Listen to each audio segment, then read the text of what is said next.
Good morning, students. So now we are going to learn about kingdom Protista and especially protozoans. हमने previously kingdom Monera के सभी जो हैं वो members हमने कर लिए थे बैक्टीरिया एंड जो भी cyanobacteria, eubacteria, archaebacteria. Then we are moving towards the protista and protista में जो है स्लाइम मोल्ड्स तक हमने जो है वो सारा का सारा प्रीवियसली कर लिया है. So next we are going to learn about this protozoan, and the protozoan are unicellular organism as well as multicellular. Some are unicellular, some are multicellular, and they include four phyla. First one is Flagella, Flagellata, and second one is Sarcodina, third one is Sporozoa, and fourth one is Ciliata. So we are going to discuss these four phylum one by one.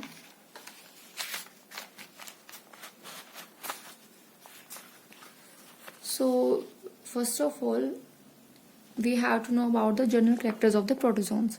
हम सबसे पहले general characters कर रहे हैं. First of all, occurrence. So they are the aquatic, occurs in fresh as well as marine water, and terrestrial or in the parasitic form. They are also present in parasitic form, causes serious disease in humans and animals also. Next one is form and structure. They are small, microscopic, unicellular and colorless organism with varied forms. Small है, microscopic है, unicellular है and colourless organisms हैं. और इनकी जो shapes हैं वो various shapes है. स्फेरिकल भी प्रेजेंट है, ओवल भी प्रेजेंट है, bell shaped, spindle shaped, slipper like organism और irregular shape also. And symmetry is, जो इनकी सिमेट्री है वो बाइलेटरल भी रहती है, bilateral, radial and irregular, radial and irregular. So irregular तो मीन्स कहीं से भी जो है वो डिवाइड कर सकते हैं. सिमेट्री मीन्स कि जब भी हम किसी भी बॉडी को डाइसेक्ट करेंगे, okay, so for example radial symmetry में हम किसी भी ऑर्गेनिज्म को बीच में से कट करते हैं. ठीक है, suppose it is cut in this side. यहाँ पर जो इतना सा जो है वो यहाँ पर हम जो है इसको कट कर रहे हैं एंड जब हम इस पार्ट को देखेंगे, यहाँ पर मेरे पास कोई एग्जाम्पल नहीं है. Suppose this one and this one look like same. जो इसके अंदर होगा, जो पोर्शन होगा वो यहाँ पर भी सिमिलर होगा. ओके, तो यहाँ पर भी जो है वो सिमिलर रहेगा, तब वो रेडियल सिमेट्री होगी. जब हम किसी भी ऑर्गेनिज्म को बीच में से कट करेंगे और जब वो उसके दो टुकड़े निकल के आएंगे, जब दो पार्ट्स जो है वो निकल के आएंगे, तो यहाँ पर भी पोर्शन सेम है और इस साइड भी पोर्शन सेम रहेगा. For example, suppose this one is a organism. Okay, so this one is organism and this organism exhibit bilateral symmetry. Bilateral symmetry में क्या होगा, अगर हम किसी भी organism को बीच में से कट करेंगे, to this one बीच में से कट करेंगे, तो इसकी जो सिमेट्री है वो इस तरफ भी सेम होगी और इस तरफ भी सेम होगी. लाइक अस, ह्यूमन ऑर्गेनिज्म में अगर हम उसको बीच में से, ऑर्गेनिज्म को बीच में से कट करेंगे, ये कोई भी ऑर्गेनिज्म है, ह्यूमन है, और अगर हम बीच में से कट करेंगे तो यहाँ पर भी जो है सिमिलर पार्ट्स मिलेंगे. यहाँ पर भी मान लो किडनी है तो किडनी यहाँ पर भी इस वाले पार्ट में भी होगी, इस पार्ट वाले पार्ट में भी होगी. तो दैट इज बाइलेटरल सिमेट्री. और रेडियल सिमेट्री में क्या होगा कि ये है, ठीक है, अब हम किसी ऑर्गेनिज्म को बीच में से यहाँ से कट कर रहे हैं. ठीक है, पहले हम लॉन्गिट्यूडनली कर रहे थे तो दैट इज बाइलेटरल. और अब जब हम ट्रांसवर्स करेंगे तो हमने जो बीच में से निकालना है, तो यहाँ पर जो ऑर्गेनिज्म होगा, इस पर जो पार्ट्स होंगे वो इसकी तरह सिमिलर होंगे. So the protozoans exhibit bilateral and radial symmetry और irregular symmetry also. Locomotion, they locomote through pseudopodia, flagella and cilia. Pseudopodia तो आपको पता है कि इरेगुलर शेप से जो है वो मूवमेंट करेंगे प्रोटोजोन्स. फ्लैजेला जो है वो विप लाइक स्ट्रक्चर है and cilia the hair like structure. Nutrition, holozoic means whole organism and some exhibit saprotrophic nutrition also, means on decaying organism or organic matter. Next one is respiration. Respiration is generally through body surface. Body surface के through ही gases का exchange होता है. Gaseous exchange जो है through body surface. And then reproduction, they can reproduce by asexually, by binary fusion, conidia formation, budding, and as well as sexual. Sexual में conjugation और syngamy जो है वो इनमें रहती है. सेक्सुअल रिप्रोडक्शन की अगर मैं बात करूंगी तो कॉन्जुगेशन और सिनगैमी इनमें होगी. और कुछ अनफेवरेबल कंडीशन में ये सिस्ट भी फॉर्म करते हैं. अनफेवरेबल कंडीशंस में they form cyst. So next one is zooflagellata, जो हमने यहाँ पे 4 फाइलर डिस्कस किए. Zooflagellata, sarcodina, sporozoa, ciliata, and then this zooflagellates. Zooflagellates में free living, aquatic, parasitic, symbiotic organisms हैं. फ्री लिविंग, एक्वेटिक, मेराइन और fresh water दोनों में रहेंगे. पैरासिटिक है, means on the body of host और inside the body of host. ठीक है, कि कोई भी ऑर्गेनिज्म है वो जो जूफ्लैजिलेट्स हैं वो स्पेशली किसी भी ऑर्गेनिज्म की बॉडी के ऊपर और विद इन द बॉडी जो है वो लाई करेंगे. And symbiotic organism means they live in symbiosis, means together. जो अकेले नहीं रहते हैं कभी, इनको सिम्बायोसिस की जरूरत होती है. कोई ना कोई इनको जो है स्ट्रक्चर चाहिए जिसके साथ ये एसोसिएट हो सके. Next one is uninucleate organism bounded by a firm pellicle. Uninucleate है, सिंगल न्यूक्लियस प्रेजेंट है, and presence of several flagella. एक फ्लैजेला भी प्रेजेंट हो सकता है और सेवरल फ्लैजेला भी प्रेजेंट हो सकते हैं in case of zooflagellates. And their mode of nutrition is holozoic, saprophobic and parasitic. Same है वही, holozoic means whole, sapro organic dead decaying organic matter में, और पैरासिटिक यहाँ पे बोल रहा था कि पैरासिटिक नेचर है तो पैरासिटिक मोड ऑफ न्यूट्रिशन भी है इनका. And the last one is reserve food material. Very very important. Zooflagellates का जो रिजर्व फूड मटेरियल है that is glycogen. Glycogen is the reserve food material. Example है इनकी Trypanosoma, Trichonympha, Giardia, Leishmania. So here I draw the structure of trypanosoma.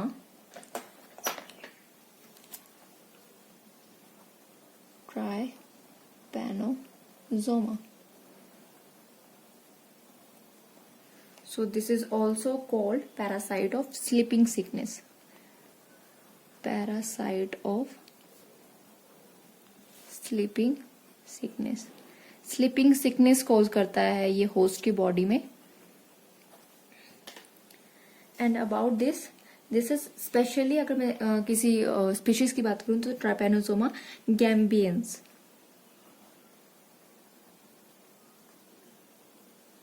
ये इसकी species है. So these are the example of zooflagellates. अगर मैं यहाँ पर इसके स्ट्रक्चर की बात करूं सो पेलिकल प्रेजेंट होती है. First of all pellicle present है, न्यूक्लियस आ गया, ये फ्लैजेलम है, ये अंडुलेटिंग मेम्ब्रेन है, अंडुलेटिंग मेम्ब्रेन.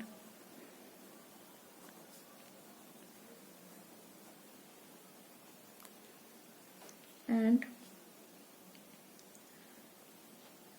इसमें कुछ फूड ग्रेन्यूल्स प्रेजेंट है. और सबसे इम्पॉर्टेंट बात, फ्लैजेला जो है वो बेसल बॉडी से अराइज कर रहा है. Basal body. This one is काइनेटोप्लास्ट.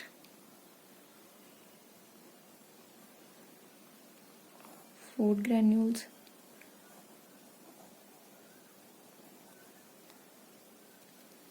इसका एंटीरियर एंड है. So this one is posterior end this one is anterior. posterior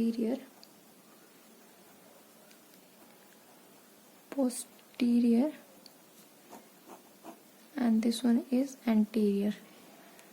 And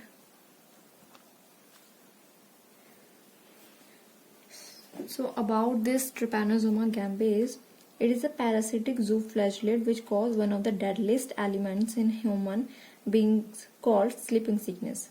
this disease is common in humid and some humid zones of Africa, especially Africa side जो है इनका जो temperate region है वो है. और this disease is transmitted by tsetse fly, very very important, tsetse fly. This T is silent, then tsetse fly. So ये इसका होस्ट है जिसका साइंटिफिक नेम है Glossina palpis. Glossina palpis is the scientific name of tsetse fly. ये जो ज़ोफ्लैजिलेट है ये सबसे पहले tsetse फ्लाई में एंटर होता है and then the fly goes to the human being to suck the blood. और वहां पर जो है उसके जब वो ब्लड सक कर रही होती है तो उसके साथ उसके माउथ पार्ट्स के थ्रू ये जो ट्रेपैनोसोमा कैम्बिस है ये ह्यूमन बॉडी में एंटर करता है and causes sleeping sickness. So next one is about sarcodines. Sarcodines और sarcodina, phylum sarcodina, जिसमें sarcodines होते हैं. They are free floating bottom dwellers. Free floating है और bottom dwellers हैं in fresh water and sea water. They also live in damp soil also. और कुछ form जो हैं इसकी parasitic भी होती हैं. They develop temporary protoplasmic growth called pseudopodia. Pseudopodia जो है protoplasmic growth रहती है जब भी कोई ऑर्गेनिज्म है, मान लो ये ऑर्गेनिज्म है, इसमें जो भी प्रोटोप्लाज्म रहेगा, प्रोटोप्लाज्म है वो मान लो यहाँ से सूडोपोडिया बराइज होगा तो यहाँ पर सारा का सारा प्रोटोप्लास्ट इकट्ठा हो जाएगा. यहाँ पर इकट्ठा हो गया तो अब यहाँ पर जो है सूडोपोडिया राइज करेगा. मीन्स जो अब ऑर्गेनिज्म है वो इस डायरेक्शन में मूव करेगा. अगर वो ऊपर की तरफ जाना चाहता है then protoplasm collect here and then this makes a pseudopodia. यहाँ पर सूडोपोडिया बन जाएगा and then it moves upward.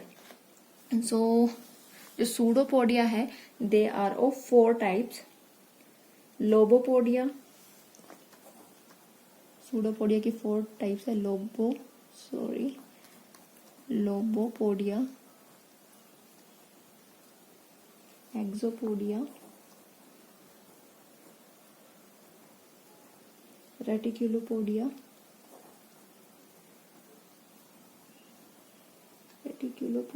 and 4th one is filopodia. 4 types के हैं, लोबोपोडिया, एक्सोपोडिया, रेटिकुलोपोडिया और फिलिपोडिया. There are 4 types and the body is without periplast. Periplast present नहीं है. The body is without periplast, means it may be naked or have a siliceous or calcareous cell. Mouth is absent in case of sarcodines and they are uninucleate, binucleate or multinucleate. Uninucleate, binucleate and multinucleate.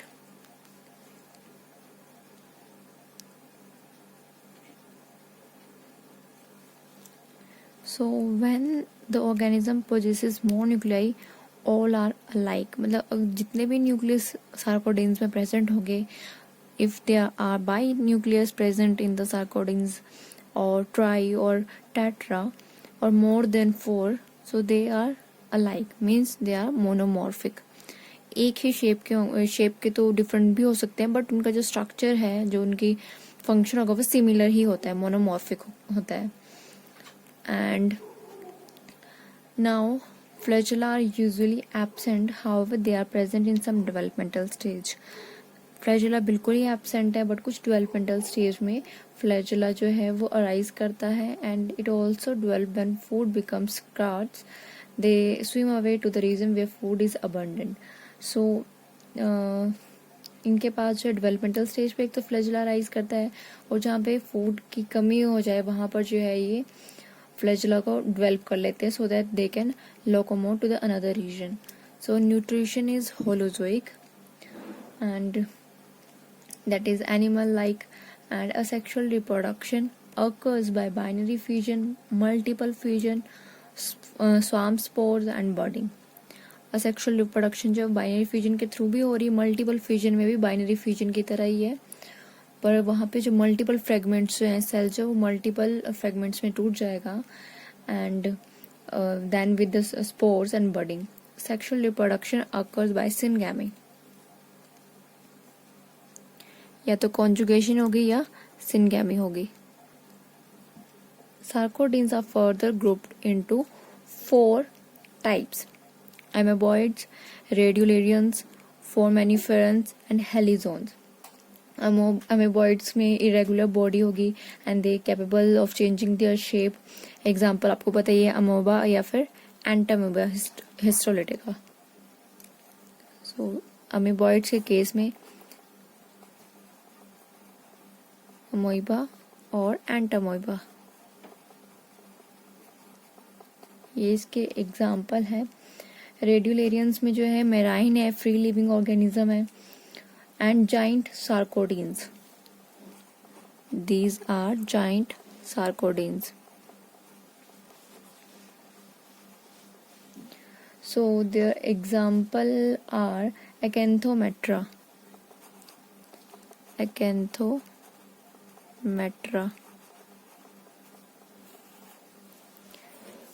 Entamoeba, and then foraminiferans. They are marine or freshwater bottom dwellers. Bottom dwellers हैं ये.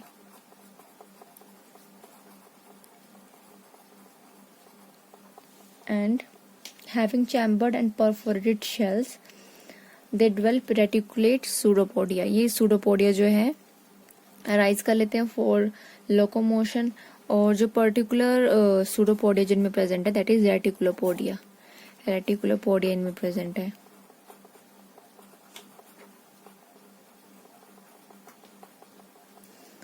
So next one, example of this foraminiferans are Globigerina. Example Globigerina. आपको एक example at least पता होना चाहिए हर एक type का. So next one is heliozones. Heliozones are shelled but a few are shellless. कुछ जो है शेल की फॉर्म में रहेंगे और कुछ जो है वो शेललेस होते हैं. And their shell form a skeleton with siliceous scales or spines. इनका जो शेल है, एक तो शेल बियरिंग है, जो शेल है वो सिलिका का बना होता है, siliceous. And pseudopodia are supported by axial filament, मतलब एक्सोपोडिया होगा. जो लोबोपोडिया है ये फिंगर लाइक स्ट्रक्चर है, ब्रॉड है, ब्लंट है. फिलोपोडिया का नेम से पता चला कि फाइन थ्रेड लाइक स्ट्रक्चर है इसका. And independent. Axopodia axial support करता है. एक्सोपोडिया से याद रखना, एक्सियल सपोर्ट.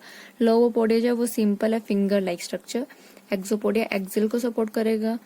एंड देन रेटिकुलोपोडिया भी ब्रांच्ड है एंड रेटिकुलेट है. ठीक है, रेटिकुलोपोडिया मीन्स रेटिकुलेट स्ट्रक्चर है और filopodia fine thread like structure है. सो हेलिजोन्स में जो सूडोपोडिया है that supported by axial filament. So axopodia is present. And जो ये रेडियोलेरियंस है और फोरामिनिफेरंस है, they both are giant sarcodines. ये भी जाइंट सार्कोडीन्स है.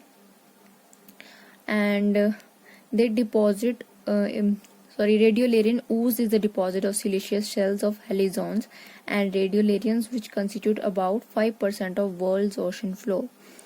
एक तो इसका हेलियोजोन्स का और फोरामिनिफेरंस का, क्योंकि बॉटम dwellers है एक तो जो ओशन का फ्लोर है वो इनसे बहुत ज़्यादा कवर है, मतलब about 5% of the world's ocean जो इनसे कवर है.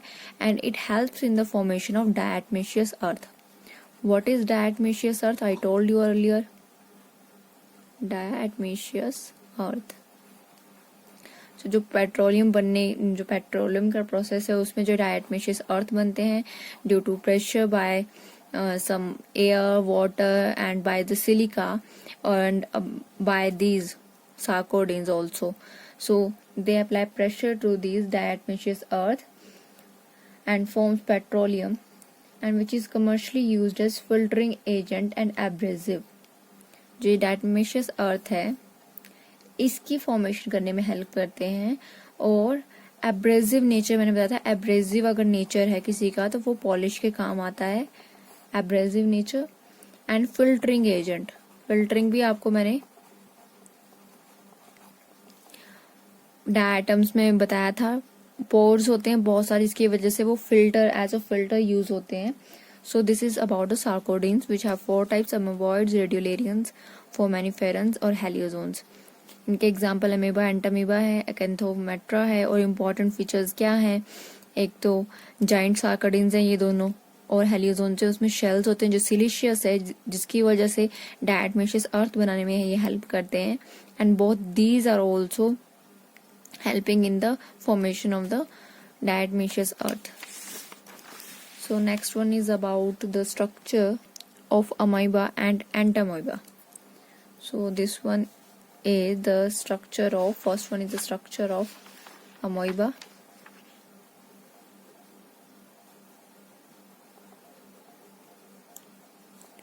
इसकी स्पीशीज है Proteus. And next one is the structure of entamoeba.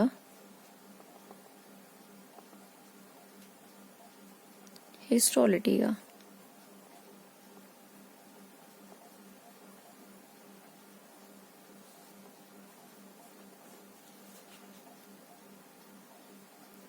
So what are the features of this amoeba proteus? It is an aquatic protozoan proteus which lives at the bottom of freshwater pools and streams. Bottom में रहती है, fresh waters में present है, pools में present है, streams में present है। And it normally occurs in water which has a lot of vegetation और डिकेइंग ऑर्गेनिक मैटर। बैक्टीरिया जहाँ पे प्रेजेंट होंगे वहाँ पर सबसे ज़्यादा अमोइबा प्रेजेंट होगा। Okay, lot of vegetation and with decaying organic matter. The mode of nutrition is holozoic, as told you that the mode of nutrition is holozoic. Similar ही रहेगा इनका भी मोड ऑफ न्यूट्रिशन। और temporary outgrowth develop करता है for the locomotion, pseudopodia जिसको बोलते हैं। और इनकी जो मूवमेंट है that is called amoeboid movement. Okay, this type of movement is popularly known as amoeboid movement. And during the locomotion the organism ingest food particles. मैंने बोला था कि प्रोटोप्लाज्म जब इकट्ठा हो जाता है then the pseudopodia moves in the direction in this way.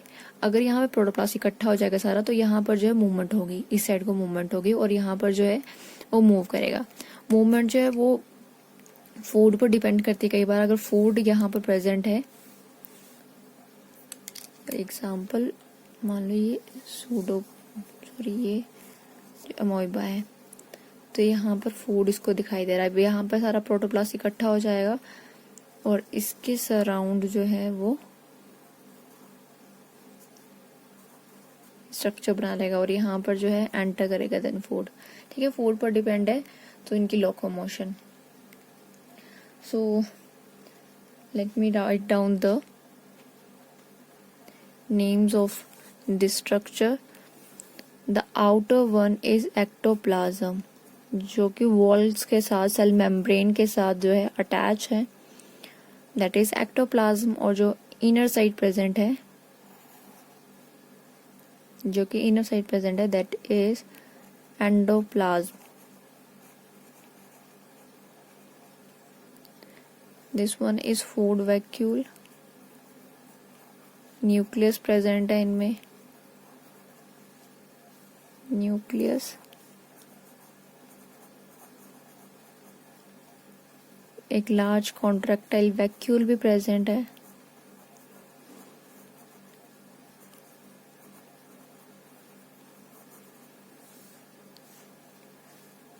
Crystals like जो है कुछ स्ट्रक्चर प्रेजेंट है, crystal.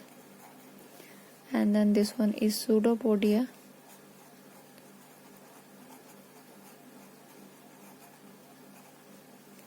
So this one is the structure of Amoeba proteus. Next one is Entamoeba histolytica. Entamoeba histolytica, let me write the name. Food vacuole,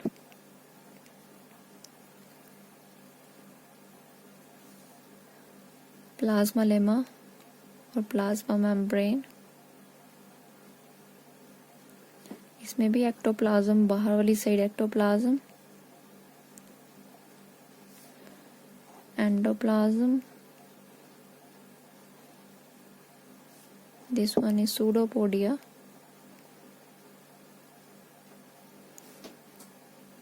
कुछ ingested bacteria भी present है.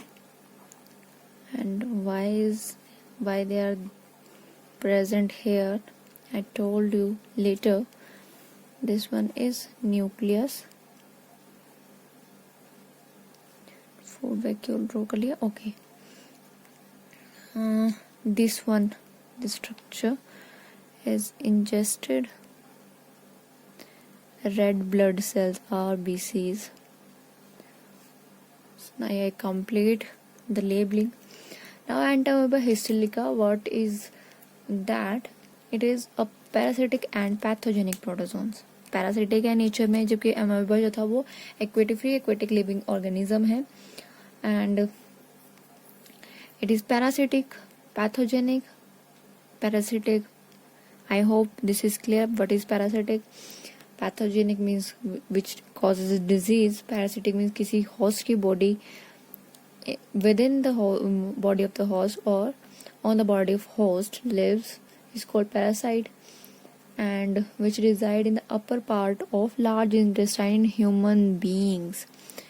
ये जो है ह्यूमन बींग्स के large intestine के upper part में reside करता है. It causes a disease called amoebic dysentery और अमेबियासिस.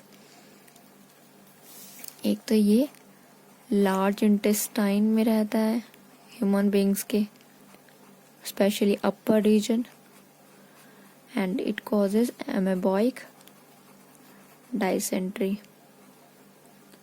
BIC, amoeboic dysentery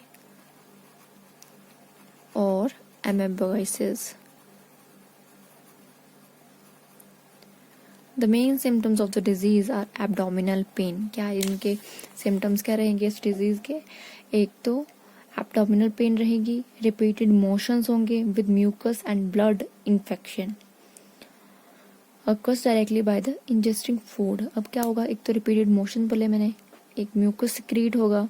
जब मोशंस हमें लूज मोशंस लगेंगे तो उसके साथ म्यूकस सिक्रीट होगा, ब्लड सिक्रीट होगा. इन्फेक्शन जो है वो किसके थ्रू होगा? Infection occurs directly by ingesting food and water containing tetranucleate cyst. ये जो एमेबॉइड है वो सिस्ट के फॉर्म में प्रेजेंट होते हैं. तो जब भी हम फूड या कोई भी वाटर डायरेक्टली जो इसको इंजेस्ट कर लेंगे which contain this tetranucleate cyst, याद रखना किस फॉर्म में ये इंजेस्ट होता है, tetranucleate cyst. Okay. The pathogen feeds on red blood corpuscles of intestinal blood capillaries. तभी ये जो इंजेस्टेड आरबीसीज हैं वो हमारे इंटेस्टाइन के थ्रू जो है वहां पर उसने एक तो फीड किया है, and then it damages intestinal mucosa by secreting an enzyme called histolysin. Histolysin secrete करता है ये, सिक्रेट हिस्टोलिसिन. ठीक है. जब इंटेस्टाइन में अटैक करता है ये, वहां पर ये क्या करता है? डैमेज करता है हमारी इंटेस्टाइनल म्यूकोजा. और then severe infection result ulcers. अगर ये बहुत टाइम तक प्रेजेंट है और बार बार हमारी इंटेस्टाइनल लेयर को डैमेज कर रहा है, देन क्या होगा? सीवियर इन्फेक्शन हो जाएगा which result in the ulcer. और the pathogenic stage of protist is called trophozoite और मैग्ना. अगर पूछे कि एंटामोeba हिस्टोलिका की पैथोजेनिक स्टेज कौन सी है? ट्रोफोजोइड. अलग अलग फॉर्म्स में ये प्रेजेंट होते हैं. तो जब ये एंटर करते हैं हमारी बॉडी में, ह्यूमन की बॉडी में, then it is called trophozoite और Magna. So its body is irregular in shape and the cytoplasm it differentiated into ectoplasm, endoplasm. यही है सिंपल. एमेबॉइड लोकोमोशन रहेगी इसमें, और ये जो आप मैंने दिखाया इंजेस्टेड आरबीसीज और कुछ इंजेस्टेड बैक्टीरिया भी प्रेजेंट है यहाँ पे. And reproduction takes place only by binary fission. Binary fission होती है सिर्फ. Okay. So sexual reproduction is here only. Next one is sporozoa और sporozoans. So what are the characters of the sporozoa? They are endoparasite and pathogenic. What are endoparasite? We are talking about parasite. What is parasite? Living in or on the body of the host. So related to that, what is endoparasite is which reside inside of the body of host. जब वो inside रहेगा then endoparasite. अगर वो host of the body of the host के ऊपर means on the body of the host reside कर रहा है then it is called ectoparasite. For example lice जो है बहुत सिंपल सा एग्जाम्पल है जो हमारी बॉडी और मेनली हेड रीजन में जो है वो रहती है. So that is ectoparasite. Ectoparasite and endoparasite is which live inside, like the entamoeba, which live in the intestinal region of our body. So sporozoans are endoparasite mainly and pathogenic means causing disease. Their mode of nutrition is parasitic in nature. They are endoparasites, so usually their nature of nutrition is parasitic or mainly absorptive food conditions रहती हैं. They do not possess organelles of locomotion, मतलब flagella नहीं होगा, pseudopodia नहीं होगा, cilia नहीं होगा, and ingestion of food due to parasitic life. Parasitic life है एक जगह पर अटैच हो जाते हैं और वहीं से फूड का इंजेक्शन करते हैं. So the body has simple structure covered by an elastic pellicle present है. अब जो है सेल वॉल का काम खत्म हो चुका है. जैसे जैसे हम जो है डेवलप करते जा रहे हैं मोनेरा से प्रोटिस्ट की तरफ, तो यहाँ पर जो है प्रोटोजोन्स में सबसे ज़्यादा एडवांसमेंट जो आपको देखने को मिलेगी, जहाँ पर सेल वॉल जो है वो खत्म हो चुकी है. अब सेल मेम्ब्रेन और मेनली जो पेलिकल प्रेजेंट है. दे can reproduce asexually which by mean of multiple fusion, and the sexual reproduction takes place by fusion of gametes resulting in the formation of zygote. अब यहाँ पर फिर से एक चेंज देखने को मिलेगा, फिर से एक एडवांसमेंट देखने को मिलेगी. जब भी सेक्सुअल रिप्रोडक्शन की बात कर रहे थे तो हम सिर्फ बात कर रहे थे कॉन्जुगेशन की, सिनगैमी की, transduction, transformation, but now the gametes are fused in this case, sporozoa के केस में. In the case of bacteria, there are no gametes, only conjugation transfer of genetic material occurs. In this case, fusion of gametes occurs and the zygote is formed, and it is followed by the formation of haploid spores. Haploid होगा पर अभी तक diploid stage नहीं आई है. So haploid spores and the life cycle may include the two different hosts. जैसे Entamoeba की बात की थी, मैं पिछला एग्जांपल ही लेके चल रही हूँ क्योंकि एडवांसमेंट जो है वो पीछे से ही आती है. सो लास्ट में हमें एंटामीबा की बात की थी जिसमें वो जो है होस्ट की बॉडी में लाई कर रहा है. और अगर किसी और हम ऑर्गेनिज्म की बात करें तो सेट्सी फ्लाई, तो वो जो है स्लीपिंग सिकनेस कोज करती है. ट्रेपैनोसोमा का स्ट्रक्चर बताया था मैंने कुछ, है ना, अंडुलेटिंग मेम्ब्रेन थी उसमें ऐसे. तो उसमें क्या था, वो ट्रेपैनोसोमा जो है वो कॉजिंग एजेंट है और वहाँ पर वो पहले सेट्सी फ्लाई में, दैट इज ग्लोसिना पाल्पेलिस, उसमें पहले वो एंटर करता है. Then the pathogenic organism enter in the body of the host. तो दो होस्ट रहेंगे, एक तो पहले उस केस में स्लीपिंग सिकनेस के केस में एक तो पहले fly, tsetse fly, and other is human body. So in this case life cycle two different host.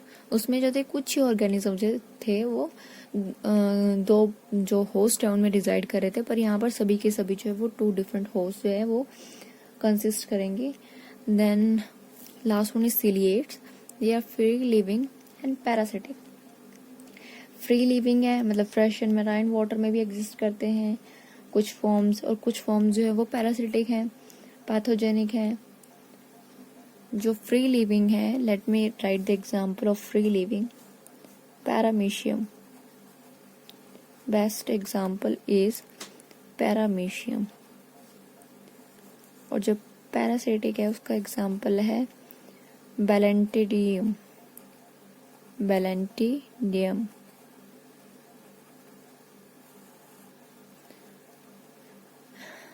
So next one is presence of large number of cilia. Ciliates हैं, ciliata है जो इनका phyla है. So name ही represent कर रहा है कि बहुत सारे amount of cilia present on the whole body surface. पूरी की पूरी बॉडी में जो होंगे वो सीलिया होंगे.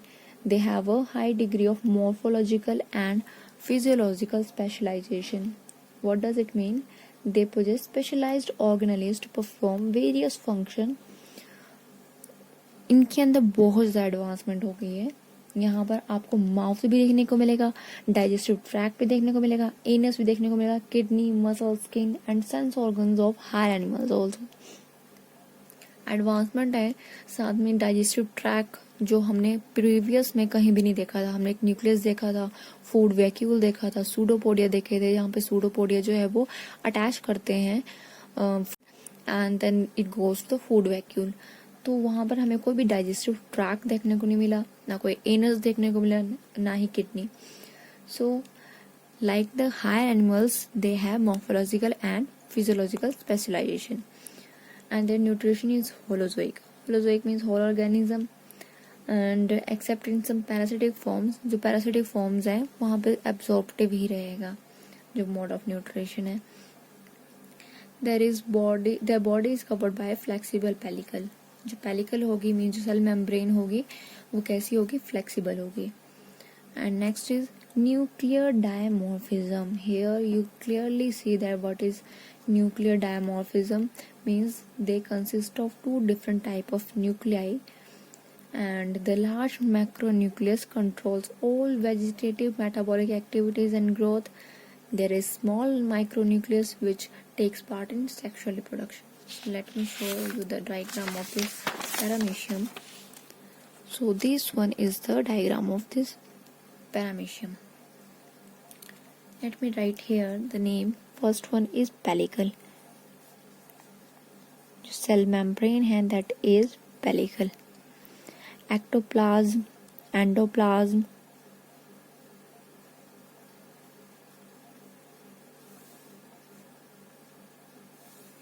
here I write it as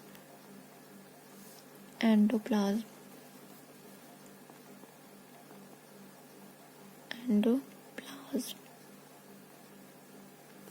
and then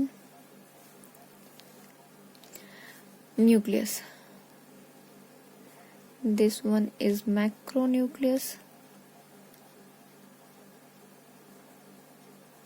This one is micronucleus. Their function is different. This one is oral groove. ये जो groove दिख रहा है, this one is oral groove. And this inner one is called vestibule. ये जो ऊपर का structure है यहाँ आप लिख सकते हो oral groove, क्योंकि मेरा मैंने यहाँ macronucleus निकाल दिया. The other thing is that you cannot overcross these lines. Okay, so you have to write or label the diagram with this manner. So इस डायरेक्शन में जाना चाहिए. हाँ, बाहर जाके आप एरो जो है वो चेंज कर सकते हो थोड़ा सा, बट इनर से जो है वो स्ट्रेट ही जाना चाहिए. This one is vestibule. यहाँ पर बक्कल कैविटी है. बक्कल कैविटी जो माउथ रीजन में बता रही थी आपको. यहाँ पर इनका साइटोफेरिंक्स है. मैं इस साइड लिख रही हूँ अभी. Cytopharynx. This one is cytopharynx. ये जो है साइटो पाएगी which is act like anus, and then this one is food vacuole which is formed. food vacuole forming, क्योंकि ये अभी अभी जो है इसने फूड जो engulf किया है. so this one is in this position. यहाँ पर food vacuole जो पूरा का पूरा बन गया है. this one is food vacuole. और जितना फूड जो एब्जॉर्ब करना था इसने कर लिया. बाकी साइटोपाइगी के through the waste material goes out. This one is called caudal tuft, जहां पर सबसे ज्यादा जो है सीलिया प्रेजेंट है, caudal tuft of cilia. This one is contractile vacuole, contractile vacuole. और यहाँ पे आप देख रहे हो दो हैं, this one is anterior and this one is posterior. Contractile vacuole CV लिख रही हूँ मैं यहाँ पे. और ये जो हैं, ये जो राइज करी है दैट इज रेडियल कैनाल्स. बहुत एडवांस स्ट्रक्चर है as comparison to other protist. Radial canal हैं. Okay, macronucleus, micronucleus. This is cilia, row of cilia. And here there is a structure trichocyst. So what is this trichocyst? Ciliates possess minute ejectable trichocyst. इनके पास कुछ minute ejectable trichocyst होते हैं जिनका काम क्या है? They are the organelles of defense. Defence में help करते हैं. जब भी इनको कुछ एनिमी दिखाई देता है अपना सामने, तो ये जो है बाहर की तरफ जो है इजैकुलेट कर देते हैं. ये जो ट्राइकोसिस्ट है यहाँ पर प्रेजेंट है पूरी ऑल ऑफ द बॉडी, बाहर की तरफ इजेक्ट कर देंगे, जिससे जो है जो प्रे है वो जो है वहीं पर जो है वो अटैच हो जाता है. अटैच नहीं, सॉरी. जब ये इजैकुलेट करेंगे, एक तो ये डिफेंस का हेल्प करता है, कोई भी एनिमी आ गया तो वो जो दूर भाग जाता है. और अगर कोई प्रे है तो वो क्या करेगा, मतलब अगर इनको कोई फूड पार्टिकल है वो दिख गया, मूविंग ऑब्जेक्ट्स दिख गए, तो वहां पर ये क्या करेंगे, ये ट्राइकोसिस्ट जो है वो बाहर की तरफ इजैकुलेट करेंगे, जिसकी वजह से प्रे को पता ही नहीं चलेगा कि क्या हो रहा है, और वो जो है एक ही पोजीशन में जो है वहीं पर खड़ा रहेगा. Then they simply engulf that organism. So this one is about the ciliates, or this one is the structure of paramecium chordatum.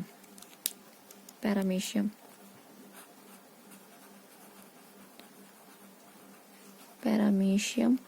chordatum, best example of this ciliata. और जो पैरामीशियम है वो फ्री लिविंग इंडिविजुअल है, parasitic mode नहीं है इसका. And their reproduction is asexual as well as sexual reproduction. और जो asexually है वो by means of transverse binary fusion करते हैं, budding. और जो sexually है conjugation. Unfavorable condition में ये cyst form कर देते हैं. एग्जाम्पल मैंने बता दिया आपको. पैरामीशियम की बहुत सारी स्पीशीज हैं. एक तो कॉर्डेटम और वर्टिसेला जो इसका एग्जाम्पल है, ओपेलिना, बैलेंटिडियम. यहाँ पे लिख देती हूँ कुछ. Vorticella is other example and opalina, और एक बैलेंटिडियम मैंने आपको लिखवा दी है, opalina. So this one is regarding kingdom protista. Protista जो कंप्लीट हो गया है, किंगडम फंजाई करेंगे, देन दिस चैप्टर फिनिश.